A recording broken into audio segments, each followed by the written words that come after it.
মধ্যপ্রাচ্যে চলমান সংঘাতে নতুন ভূ-রাজনৈতিক মাত্রা যুক্ত হয়েছে।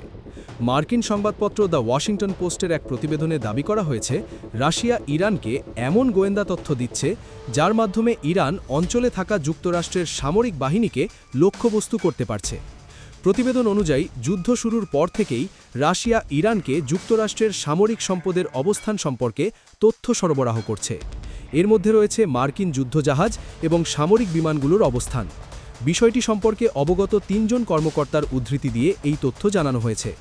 বিশ্লেষকদের মতে, যদি এই তথ্য সঠিক হয় তবে এটি সংঘাতের বিস্তৃত হওয়ার একটি গুরুত্বপূর্ণ ইঙ্গিত, কারণ এতে যুক্তরাষ্ট্রের অন্যতম বড় পারমাণবিক প্রতিদ্বন্দ্বী শক্তি রাশিয়া পরোক্ষভাবে এই যুদ্ধে জড়িয়ে পড়ছে।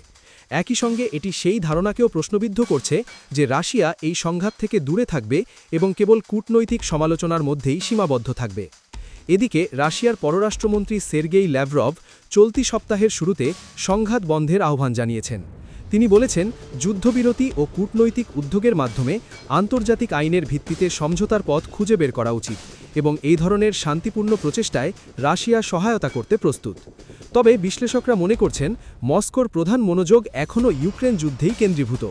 ওয়াশিংটন ইনস্টিটিউটের রাশিয়া বিষয়ক বিশেষজ্ঞ আনা বোরশেভস্কায়া বলেন, ইরানের বিষয়টি গুরুত্বপূর্ণ হলেও পুতিনের সবচেয়ে বড় অগ্রাধিকার এখন ইউক্রেন।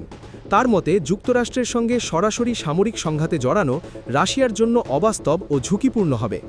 রিপোর্টে আরও বলা হয়েছে, মধ্যপ্রাচ্যের এই নতুন উত্তেজনা ইতোমধ্যেই ইউক্রেন যুদ্ধ থেকে আন্তর্জাতিক মনোযোগ কিছুটা সরিয়ে দিচ্ছে। এক জ্যেষ্ঠ রুশ সূত্রের ভাষায়, ইরান ও উপসাগরীয় অঞ্চলের এই উত্তেজনা ইউক্রেন যুদ্ধ থেকে দৃষ্টি সরাচ্ছে, এটাই বাস্তবতা। এদিকে গত কয়েক বছরে রাশিয়া ইরানের সামরিক সক্ষমতা বৃদ্ধিতেও সহায়তা করেছে। প্রতিবেদনে উল্লেখ করা হয়েছে, মস্কো তেহরানকে ক্ষেপণাস্ত্র প্রযুক্তি, আকাশ প্রতিরক্ষা ব্যবস্থা এবং বিভিন্ন সামরিক প্রযুক্তি সরবরাহ করেছিল, যার উদ্দেশ্য ছিল অঞ্চলে যুক্তরাষ্ট্রের সামরিক কার্যক্রমকে আরও জটিল করে তোলা।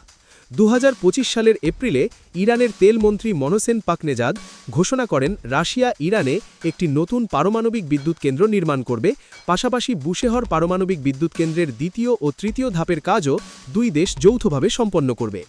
পরবর্তীতে সেপ্টেম্বর মাসে রাশিয়া ইরানকে কিছু সামরিক উন্নয়ন সহায়তাও দেয়, যার মধ্যে মিগ-29 যুদ্ধবিমান এবং S-400 আকাশ প্রতিরক্ষা ব্যবস্থা অন্তর্ভুক্ত ছিল বলে প্রতিবেদনে বলা হয়েছে।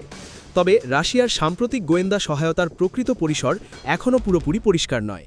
মার্কিন কর্মকর্তাদের মতে, যুদ্ধের প্রথম সপ্তাহেই ইরানের নিজস্ব সামরিক গোয়েন্দা সক্ষমতা কিছুটা ক্ষতিগ্রস্ত হয়েছে। এ অবস্থায় রাশিয়ার তথ্য সহায়তা ইরানের জন্য গুরুত্বপূর্ণ ভূমিকা পালন করতে পারে। এক মার্কিন কর্মকর্তা বলেন, এটি বেশ বিস্তৃত ধরনের সহযোগিতা বলেই মনে হচ্ছে।